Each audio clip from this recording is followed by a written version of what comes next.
नमस्कार सभी श्रोताओं और दर्शकों को।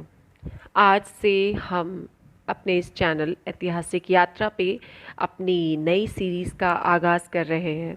ये नई सीरीज़ है स्वतंत्रता सेनानियों के जीवन परिचय, उनका जीवन, उनका हमारे लिए दिया गया बलिदान और हर तरह से आज देखने के लिए जो उन्होंने कुर्बान किया कल, उस पर, उनके जीवन की लीला पर हम बात करेंगे। तो आप बने रहिए हमारे साथ और आगे आने वाले हर एपिसोड को, हर वीडियो को इसी तरह प्यार दीजिए। आज की वीडियो में हम दुर्गा भाभी, जिनका पहले नाम दुर्गावती है, उनके जीवन पर प्रकाश डालेंगे। दुर्गा भाभी भारत के स्वतंत्रता संग्राम में क्रांतिकारियों की प्रमुख सहयोगी थी। 18 दिसंबर 1927 को भगत सिंह इन्हीं दुर्गा भाभी के साथ वेश बदलकर कलकत्ता मेल से यात्रा किए थे। दुर्गा भाभी क्रांतिकारी भगवती चरण वोरा की धर्मपत्नी थी।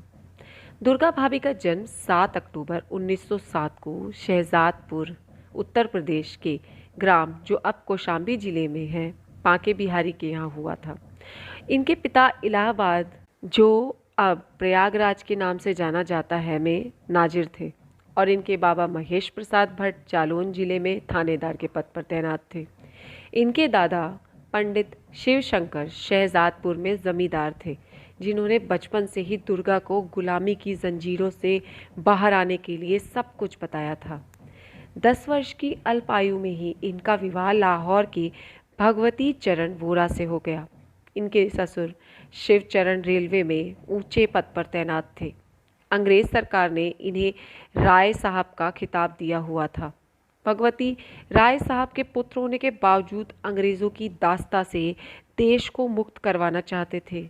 उनके अंदर देश को आज़ाद कराने की लौ पल पल जलती थी। वे क्रांतिकारी संगठन के प्रचार सचिव थे। वर्ष 1920 में पिता की मृत्यु के बाद भगवती जी खुलकर अंग्रेज़ों की मुखालफत करने लगे। उनकी पत्नी दुर्गा भाभी ने भी खुलकर सहयोग किया। 1923 में भगवती वोरा ने बीए की परीक्षा उत्तीर्ण की और दुर्गा भाभी ने प्रभाकर की डिग्री हासिल की। दुर्गा भाभी का मायका और ससुराल दोनों ही बहुत संपन्न थे। ससुर शिवचरण ने दुर्गा भाभी को 40,000 रुपये दिए और पिता ने 5,000 संकट के दिनों में खर्च करने के लिए दिए थे। लेकिन उन दंपति ने ये पैसा भी क्रांतिकारी गतिविधियों में अपने देश के नाम उसे आज़ाद करवाने के लिए खर्च कर दिया। मार्च 1926 में भगवती चरण वोरा और भगत सिंह ने संयुक्त रूप से नौजवान भारत सभा का प्रारूप तैयार किया और रामचंद्र कपूर के साथ इसकी स्थापना की। भगत सिंह और भगवती वोरा सहित सदस्यों ने अपने रक्त से प्रतिज्ञा पत्र पर हस्ताक्षर किए थे। 28 मई 1930 को रावी नदी के तट पर साथियों के साथ बम बनाने के बाद प्रशिक्षण करते समय वोरा जी शहीद हो गए और दुर्गा भाभी अकेली रह गई। इसके बावजूद वो पीछे नहीं हटी और अपने साथी क्रांतिकारियों के साथ आज़ादी की जंग में डटी रहीं। 9 अक्टूबर 1930 को दुर्गा भाभी ने गवर्नर हेली पेरे पर गोली चलाई, लेकिन वो बच गया। उसकी किस्मत अच्छी थी ना। और उसका सैनिक अधिकारी टेलर घायल हो गया।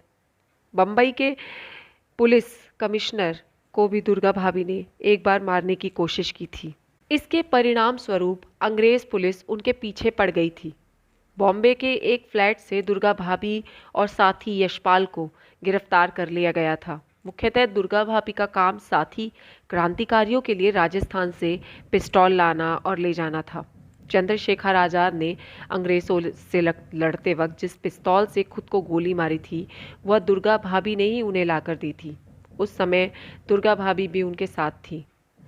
एक समय भगत सिंह की जमानत के लिए दुर्गा भाभी ने अपने सारे गहने बेच दिए थे। उन्होंने पिस्तौल चलाने की ट्रेनिंग लाहौर और कानपुर में ली थी। भगत सिंह और बटुकेश्वर जब सेंट्रल असेंबली में बम फेंकने जाने वाले थे, तब दुर्गा भाभी और सुशीला मोहन ने अपनी बाहों के रक्त से इन दोनों का राज तिलक किया था। असेंबली में बम फेंकने के बाद इन दोनों को गिरफ्तार कर लिया गया और फांसी दे दी गई। साथ ही क्रांतिकारियों के शहीद हो जाने के बाद अब दुर्गा भाभी पूरी तरह से अकेली पड़ गई थी। वह अपने 5 वर्षीय बालक सचिंद्र को शिक्षा दिलाने के लिए दिल्ली चली गई, जहां पुलिस उन्हें बराबर परेशान करती ही रही, जैसा कि उस दौर में होता रहा। दुर्गा भाभी उसके बाद दिल्ली से लाहौर चली गई, जहां पुलिस ने उन्हें 3 साल तक नज़रबंद रखा। फरारी, गिरफ्तारी और रिहाई, यही सिलसिले लगातार चलते रहे। 1931 से 1935 तक चलता रहा। अंत में लाहौर से जिला बदर किए जाने के बाद 1935 में गाजियाबाद में प्यारेलाल कन्या विद्यालय में अध्यापिका के पद पे वह काम करने लगी और कुछ समय बाद वहां से भी वह पुनः दिल्ली आई और कांग्रेस में काम करने लगी। कांग्रेस की कार्यशैली से वो इतना परेशान हुई और उन्हें वो पसंद नहीं आई, जिसकी वजह से उन्होंने 1937 में कांग्रेस को भी छोड़ दिया। 1939 में उन्होंने मद्रास जाकर नया नाम चेन्नई, जिसका है मारिया मोंटेसरी पद्धति की परीक्षण लिया और लखनऊ जाकर मोंटेसरी इंटर कॉलेज की स्थापना की। 14 अक्टूबर 1999 को गाजियाबाद में उन्होंने सबसे नाता तोड़ते हुए इस दुनिया को पूरी तरह अलविदा कहा। शेरनी थी वो, अंग्रेज भी खौफ खाते थे। चली गई और अनंत में विलीन हुई।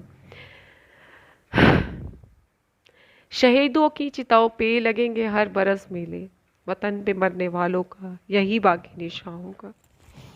आप सभी लोग आज सोच रहे होंगे कि मैं इतना इमोशनल क्यों हूँ और आज मैं इतना दुखी क्यों हूँ। तो मैं आज सुबह से मीडिया में घूम रही एक न्यूज़ है, जो मणिपुर में 2 महिलाओं को निवस्त्र करके सड़क पर चलाया गया है। बाकायदा उनके साथ जो कुछ भी हुआ है, आज देश आज़ाद हुए 75 साल हो गए हैं और हम आज भी औरतों की कितनी इज्जत करते हैं और इस देश को देवियों का देश कहते हैं। ये सोचकर मैं अंदर से कांप रही हूँ।